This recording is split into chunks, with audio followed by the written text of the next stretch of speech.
The United States military spent over $721 billion on its defense budget last year. The price of a 2021 Ford F-150 Platinum Super Crew is $61,450. That means that I could buy 11,602,929 top-of-the-line F-150s for the American defense budget. That's a bit overkill, so I might get a Cybertruck or two, or 8,923,654. So yeah, we spend a lot of money on the military, but what are we actually spending it on?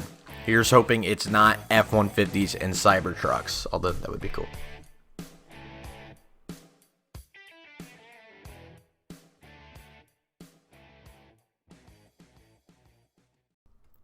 To find the answer to that question, I decided to go around and ask some random people what they think. Probably would imagine on training would be the number one. Equipment, you gotta feed them, so probably food. There's a food budget, I'm sure. But yeah, I would just probably say tools and equipment training.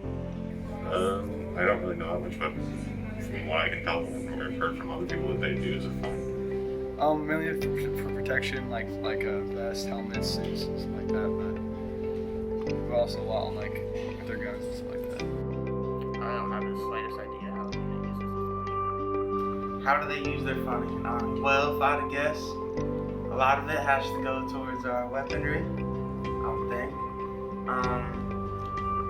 Obviously, all the soldiers got to get paid, but I'm guessing for how much money they raise, it's really not as much as it probably seems. I'm guessing money has to get, I'm thinking it's like a lot on bullets, guns, tanks, whatever. Bombs like the Moab that take forever to make, stuff like that. And well, of course, technology too. All the technology, like someone to fly something over here, we just need it and hit it. It's not easy to do. There's a lot of people have time. According to the Peter G. Peterson Foundation, the U.S. military spends 43% of its budget on operations and maintenance. So yeah, it's not an F-150. 24% goes to personnel for paychecks and benefits, and the rest goes to weapon systems, development, and housing, which is a surprisingly small amount for housing in my opinion. So most of the people I interviewed were pretty close. Training, food and pay, and equipment are the three biggest costs in the military. But do we really need that much money? What benefit does that bring us?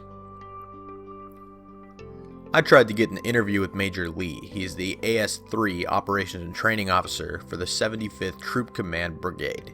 He deals with financials, funding, and budgeting on the daily. Sadly, both of us seemed to have training whenever the other person was available, despite both being assigned to the same duty station, so we weren't able to make that happen. Instead, I interviewed Mr. Mike Sharp, an AP History teacher and Social Studies teacher from North Oldham High School.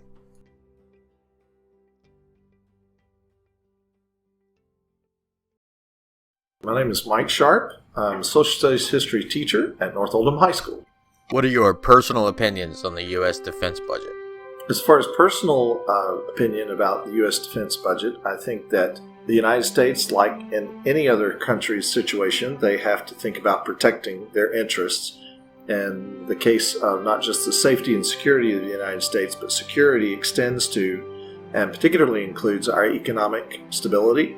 So I believe any and all means that we can invest in our security, both physically and economically, protecting our way of life. Do you think the U.S. should allocate more or less money to the defense budget?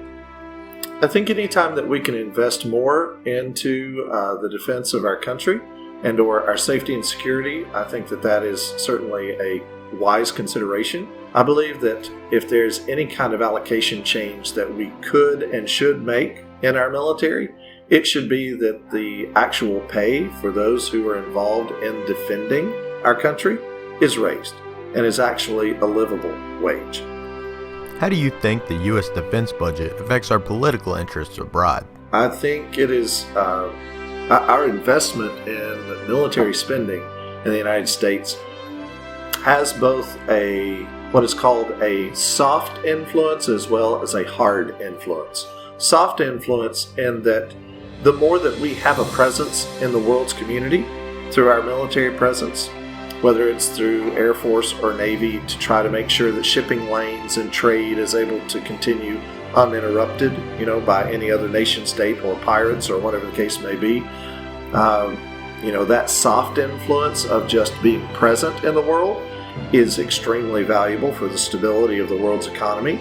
The hard influence of if we need to use force, we have it to be able to use, such as to keep in check certain rogue elements that have exhibited, negative intentions towards their neighbors, such as North Korea, Iran. Those are volatile spots in the world that have threatened some of our own friendships and allies and have threatened to totally disrupt the stability and the economic picture of the world.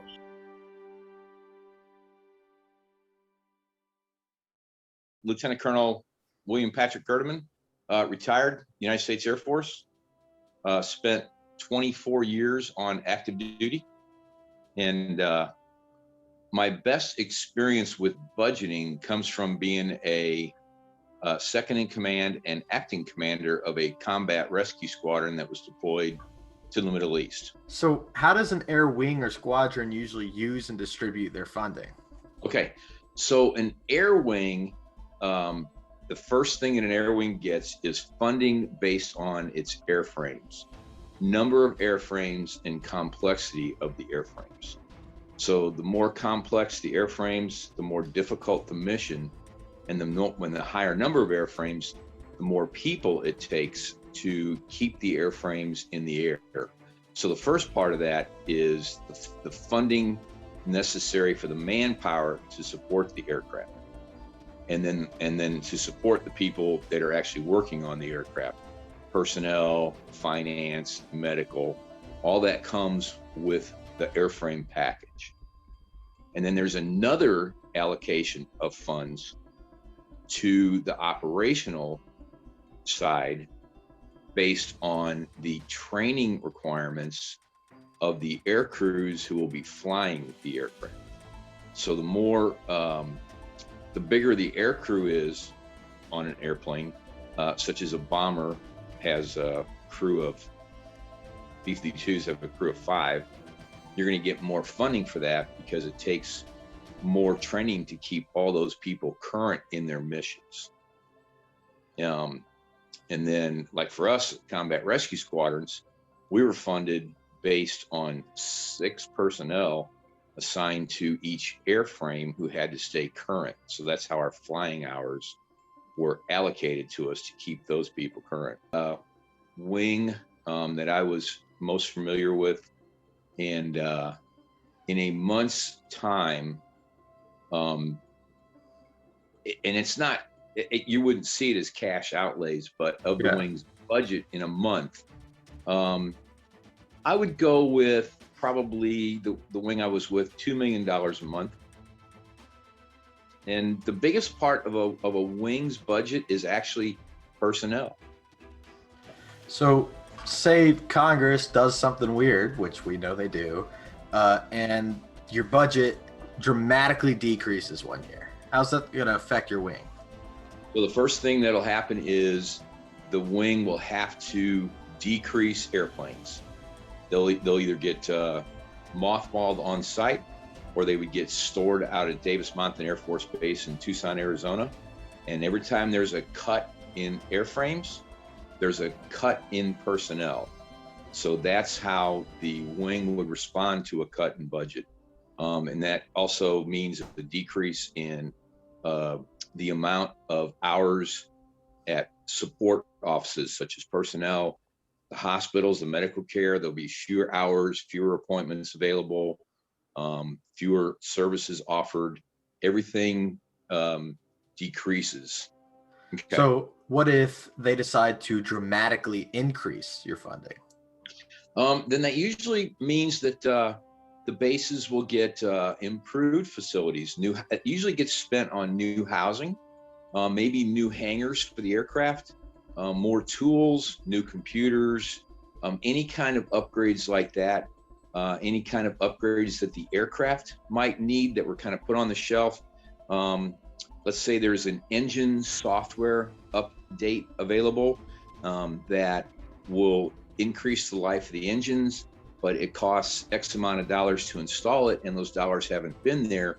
Well, now we can do some of the long range things that'll make assets and last longer and possibly keep people in longer because they see that the public appreciates their efforts.